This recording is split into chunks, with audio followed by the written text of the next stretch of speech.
what makes a company innovative? You know, it's a great question. I always get these calls from magazines. This is a Fast Company magazine. What are the most innovative companies in the world? And Business Week does it, and Fortune does it, and everybody does it. The Financial Times does it.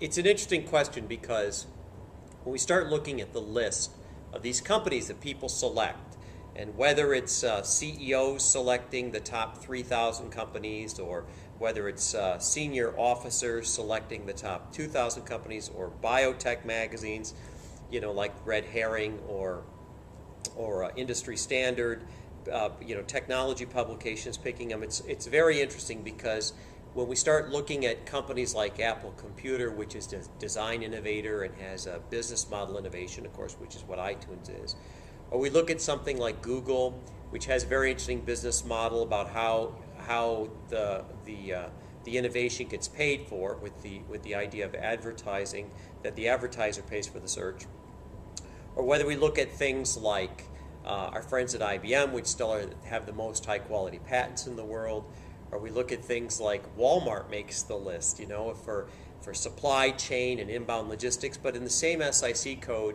our friends at Target will make the list also, which is marketing and merchandising. And when we start looking at these lists and we start carefully deconstructing them and say, what kind of practices do they have in common? What capabilities? What kind of strategies? What's their financing like? And even what type of stock are they and how do they pay? What we notice is they have nothing in common. Absolutely nothing. The kinds of things that people say they have in common are nominal, like, oh, they have a winning culture, like that's helpful. Or they have entrepreneurial leaders as opposed to the other 2,500 companies that don't have entrepreneurial leaders.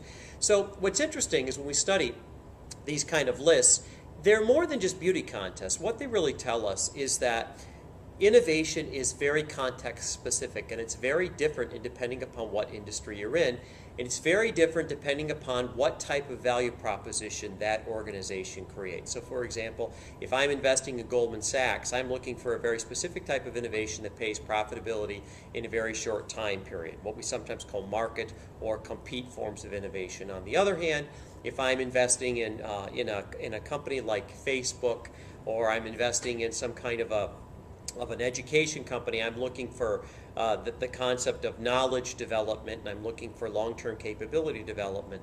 They're not just different, they're often oppositional. And why this is critical is when leaders talk about innovation, most of the time they're not talking about the same thing.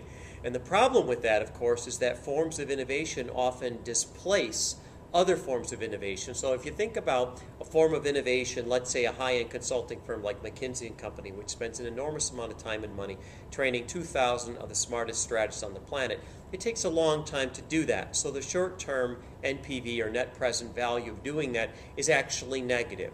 So one form of innovation, developing long-term capability, actually destroys another form of innovation, short-term performance-oriented innovation. And of course, this is the challenge with these lists. The key is, in what industries is innovation rewarded, and what types of innovation are rewarded within those industries?